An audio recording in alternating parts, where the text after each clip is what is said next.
에베소서 3장 1절에서부터 13절 말씀 가지고 이 복음을 위하여 라는 제목으로 하나님의 말씀의 은혜를 나누도록 하겠습니다.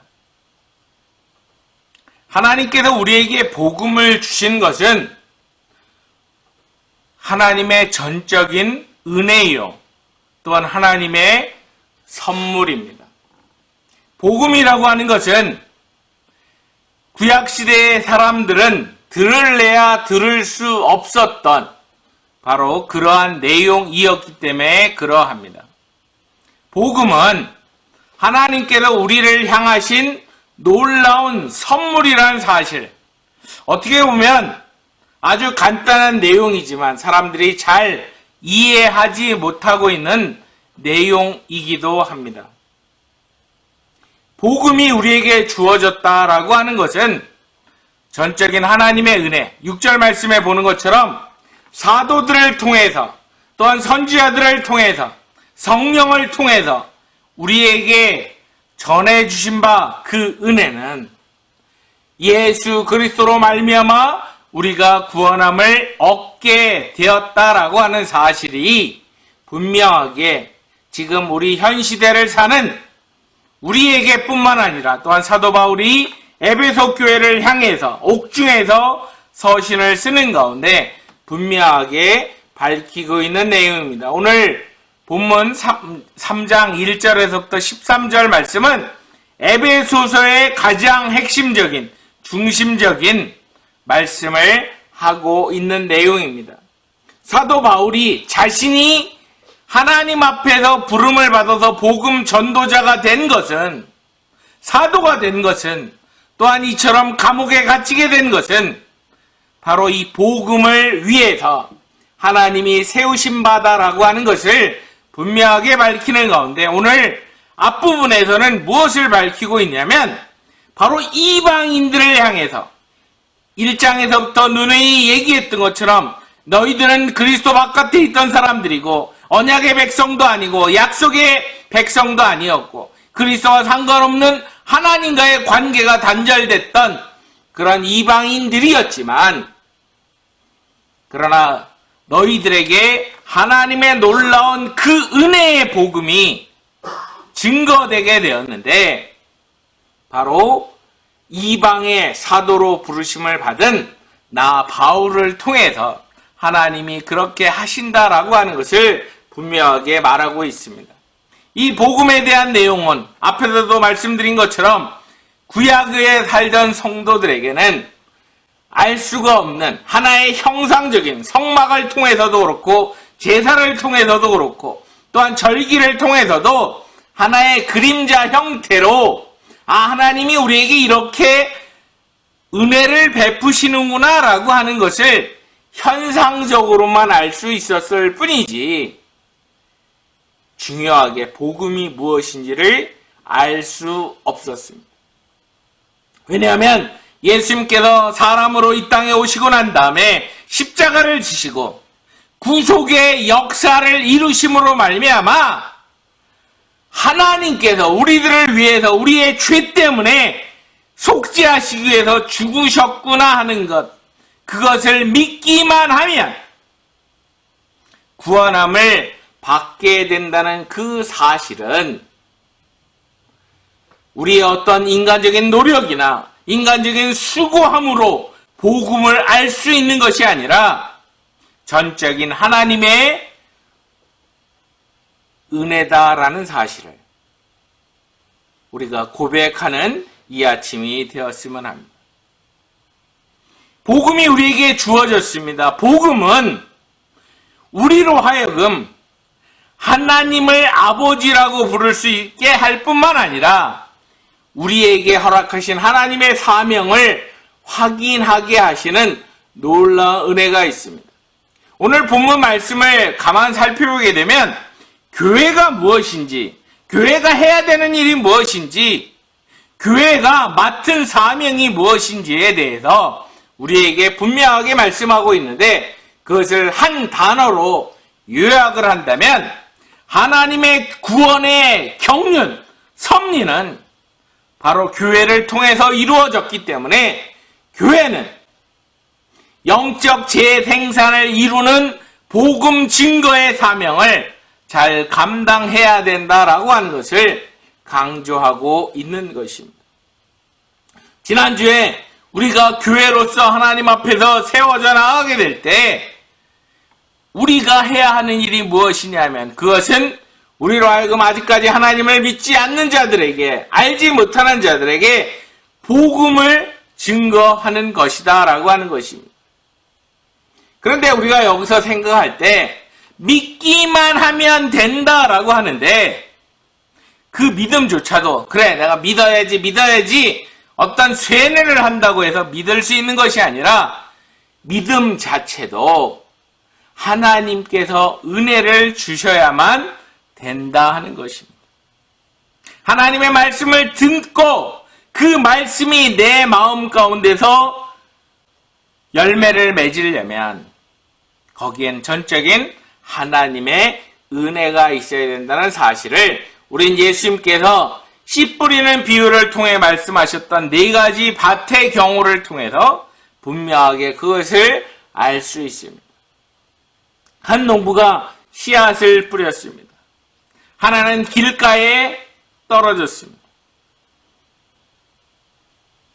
길가에 사람들이 막 걸어다니는 그 길가에 떨어진 그 씨앗은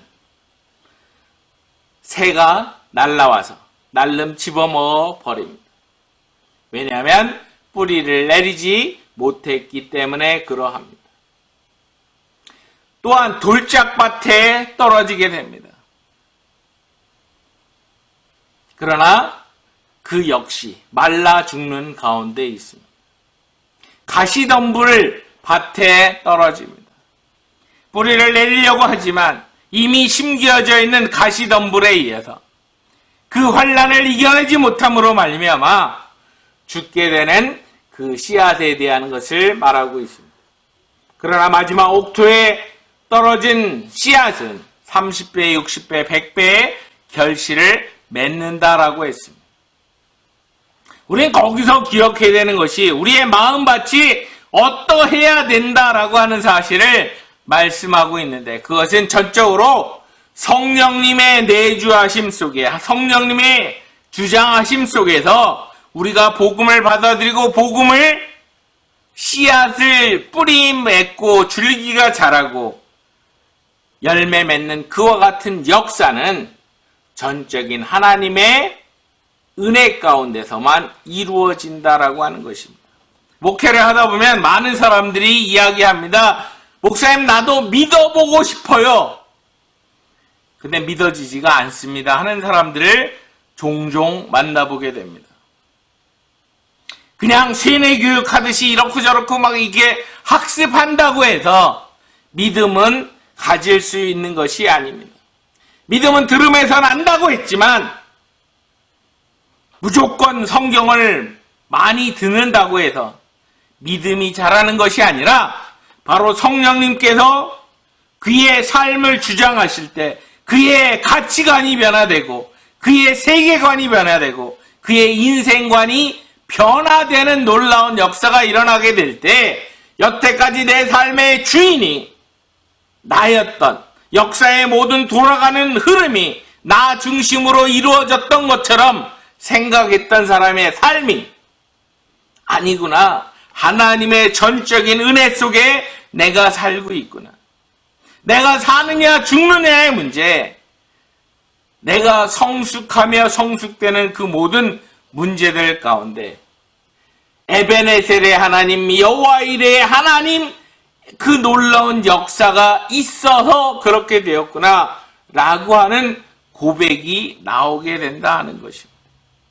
내가 이렇게 했기 때문에 내가 무엇인가 뭘 잘했기 때문에 하는 것이 아니라 전적인 하나님의 은혜다라고 하는 고백을 하게 된다 하는 것입니다. 그래서 베드로가 주는 그리스도시여 살아계신 하나님의 아들입니다 라고 했을 때 예수님께서 하셨던 말씀을 우리는 기억해야 될 줄 압니다. 이 일을 알게 한 것은 내 혈육이 아니라 바로 내 아버지께서 그렇게 하셨다라고 하는 것을 예수님께서 베드로의 고백 속에 대답하시는 모습을 우리는 분명하게 기억해야 된다는 것입니다.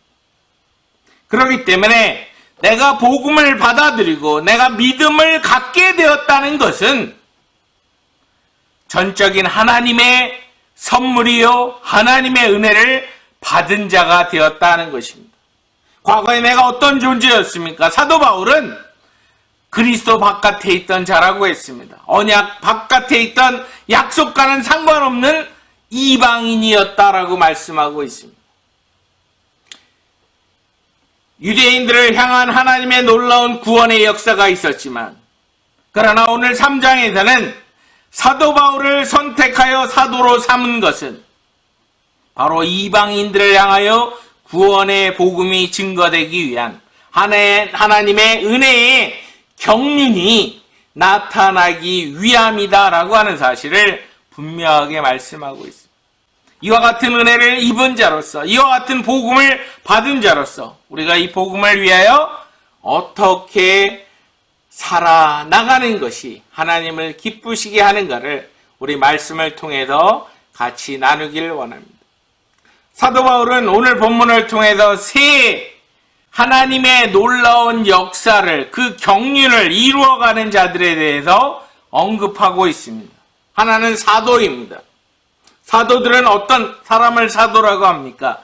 예수님과 3년 동안 예수님을 쫓아다니면서 예수님과 함께 먹고 자면서 예수님의 사역을 직접적으로 보았던 사람들을 우리는 사도라고 말하고 있습니다. 그 사도들은 예수님께서 하신 일을 하나하나 보았습니다. 죽은 자도 살리시고 병든 자도 고치시고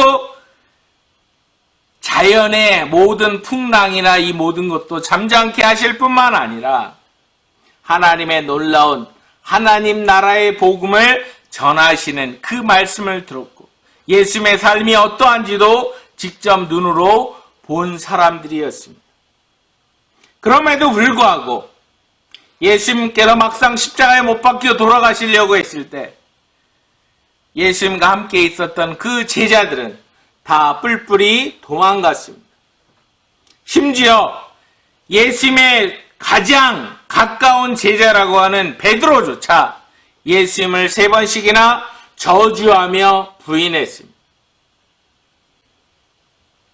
바로 그런 사람들을 향해서 구원의 은혜가 어떠한지가 분명하게 주어진 것은 예수님이 십자가에서 죽으시고 부활하시고 승천하신 다음 일주일이 지난 오순절 하나님 앞에 120문도가 엎드려 기도할 때 성령이 그들에게 임하였을 때 그들은 더 이상 도망자도 아니고 배신자도 아니고 예수님에 대해서 모른다 하는 자가 아니라 그들의 생명을 내걸고 회당에서든지 길거리에서든지 가정에서든지 복음을 증거하는 자들이 되었다는 사실입니다. 그 가운데 있었던 11명의 사도, 바로 그들을 향해서 그리스도의 복음이 증거되어 유대인들에게 하나님의 복음이 확산되어지게끔 됩니다. 그럴 때 12번째 사도인 다메섹 도상에서 사울을 만나시사 그로 이방인에게 복음을 증거하는 자가 되게 하신 우리 주님께서는 바로 사도 바울로 하여금 그와 같은 역사를 감당하게 하셨다라고 하는 것입니다. 두 번째는 선지자들이 나옵니다. 선지자들은 구약의 선지자를 얘기하는 것이 아니라 바로 신약 시대 때 있었던 선지자들을 말하고 있습니다. 우리는 예수님의 탄생을 기다리던 시몬이라는 사람을 기억합니다. 안나라는 사람을 기억합니다. 많은 사람들이 예수 그리스도의 탄생을 기다리며 준비했습니다. 바로 그러한 자들에게도 복음이 증거되었습니다. 그들이 예수님을 함께 따라다니기도 했고 그들 예수님과 함께 하진 못했지만 그러나 예수님의 뜻에 동조하며 메시아 나라를 기대했던 그런 자들을 선지자들이라고 말하고 있는 것입니다. 그들에게도 바로 이방인들을 향한 그리스도의 복음이 주어지게 되었습니다. 그러나 그것 역시도 불완전한 모습이 있었습니다. 마지막으로 성령께서 임하셨습니다. 오순절 성령 강림으로 말미암아 과거의 구약의 성령은 사람들의 머리 위에 임했습니다. 그러다 보니까 인간이 범죄를 저지르게 될 때 성령이 떠나갔습니다. 잘 아시는 것처럼 시편 51편을 보게 되면 다윗 왕이 우리아의 아내 밧세바를 범하고 난 다음에 나단 선지자가 찾아왔습니다. 그랬을 때 내가 이 죄악 중에 탄생했고 내가 죄를 범했기 때문에 성령이 나를 떠나지 말아달라라고 간구하는 기도의 내용을 볼 수가 있습니다. 다윗이 두려워했던 것은 자신의 왕위가 박탈되는 것이 두려운 것이 아니라 성령이 자기에게서 떠날 것에 대한 두려움이 있었습니다. 우리는 이스라엘의 초대 왕인 사울 왕에게 사무엘이 기름을 붓고 난 다음에 그가 성령을 받게 되고 많은 선지자들과 함께 예언을 했던 모습을 분명하게 기억하고 있습니다.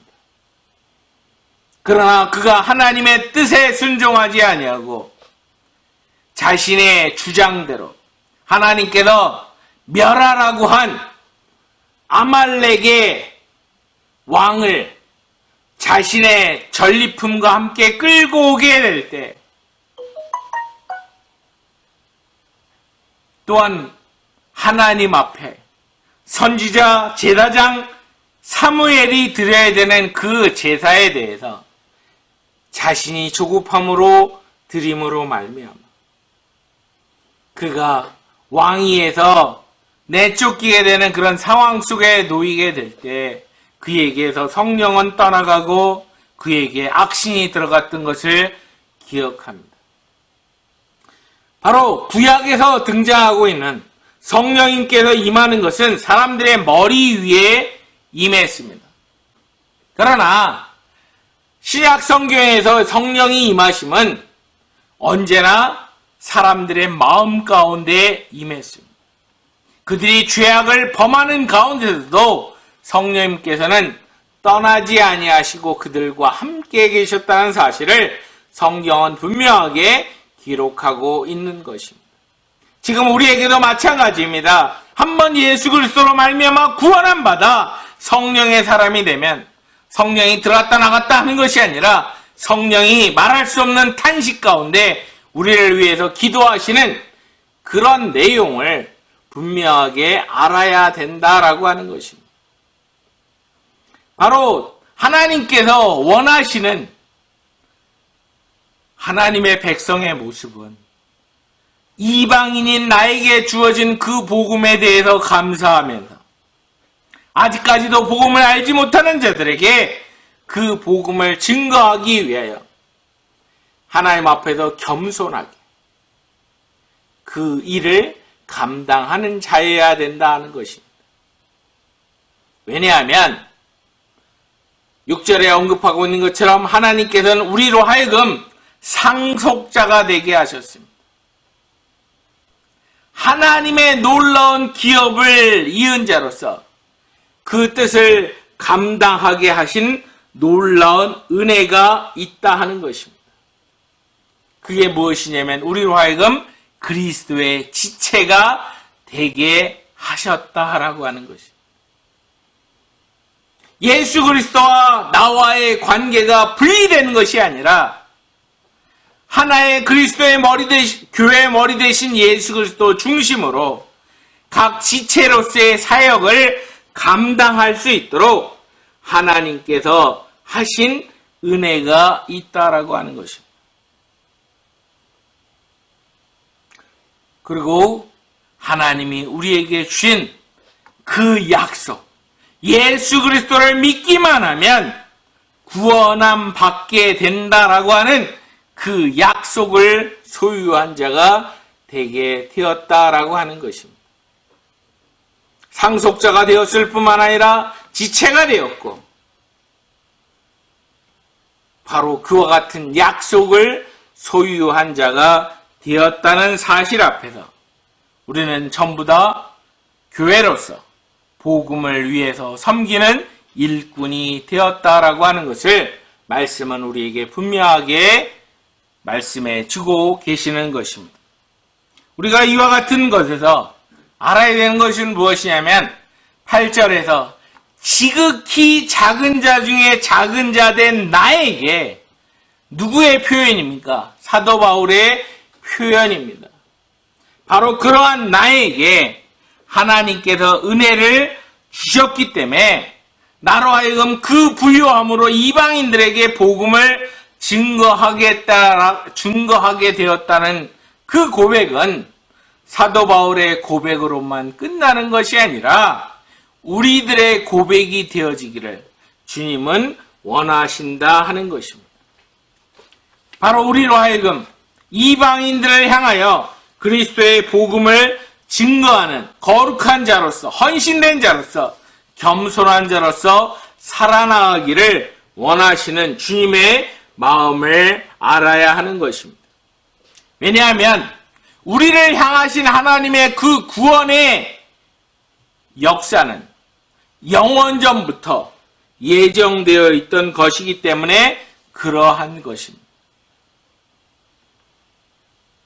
우리를 구원하시기 위하여 어느 한순간 갑자기 하나님이 내가 독생자 예수를 이 땅에 보내서 저들을 구원해야 되겠다고 하는 것이 아니라 만세전부터 하나님의 예정 가운데 구원해야 되겠다라고 하는 그런 하나님의 목적이 있으셨다라고 하는 사실입니다. 또한 우리로 하여금 그와 같은 구원의 계시는 교회를 통해서 나타나게 되는데, 교회의 사명이 바로 궁극적으로 드러나는 내용이 바로 이것입니다. 교회 안에 구원이 있는 것은 아니지만 교회를 통해서 하나님의 구원의 역사는 이루어진다는 것입니다. 왜냐? 교회는 바로 그리스도의 몸이기 때문에 그러한 것입니다. 바로 지체된 성도들이 나아가 주의 복음을 증거하는 바로 그 교회를 통하여 하나님의 놀라운 구원의 계시가 이 땅에 밝히 드러내기 때문에 그러한 것입니다. 그렇기 때문에 교회의 1차적인 목적은 영혼을 구원하는 데 있습니다. 하나님을 알지 못하는 자들에게 우리가 교회에서 부수적인 많은 일들을 할 수 있습니다. 그러나 그것보다도 제일 먼저 교회의 존립의 이유는 바로 예수 그리스도를 통한 구원의 놀라운 역사를 증거하는 데 있는 것입니다. 그래서 교회가 감당해야 되는 것은 예수 그리스도를 증거하는 전도의 사명과 또한 타 민족을 향한 복음 전도의 선교의 사명을 감당해야 하는 것이기 때문입니다. 바로 이와 같은 사명이 교회에 있습니다. 하나님의 놀라운 은혜가 아니었으면 아무것도 아니었던 이방인이었던 외인이었던 약속 바깥의 사람이었던 하나님과 단절됐던 우리들을 향해서 하나님께서 허락하신 은혜가 있기 때문에 우리가 그와 같은 역사를 잘 감당해야 된다 하는 것입니다. 세상이 부패하고 타락해 갈 때 교회의 사명이 여기에 있습니다.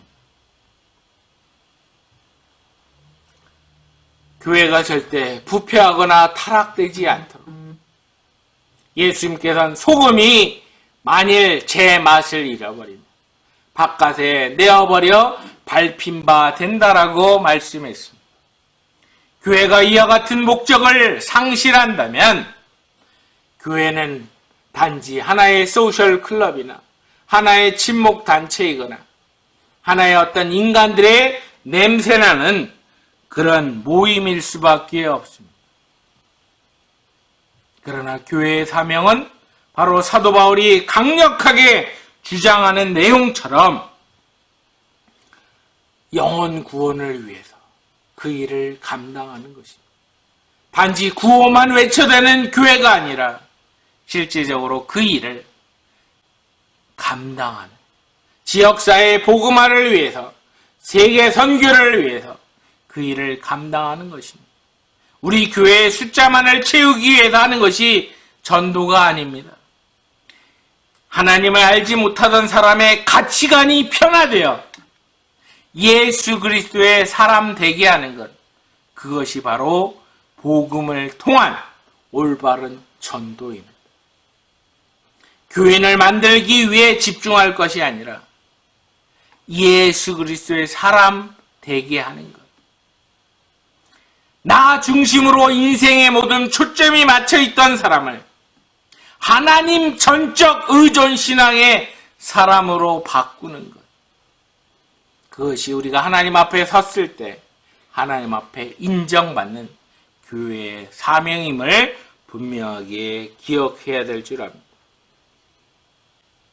이것이 바로 진리를 맡은 교회의 올바른 모습임을 생각합니다.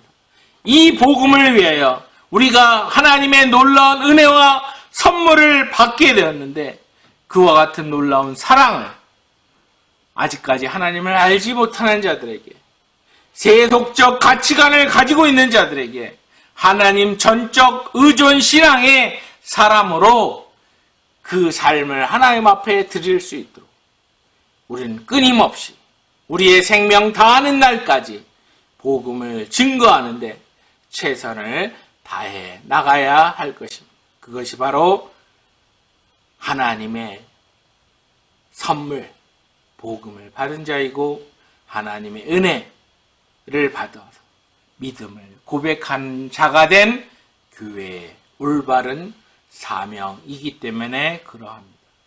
바로 이 일을 위해서 하나님 앞에 더욱더 헌신하며 충성하며 하나님의 영광을 드러내며 하나님의 나라 확장하는데 우리의 모든 것을 드리는 저와 여러분들이 되어지고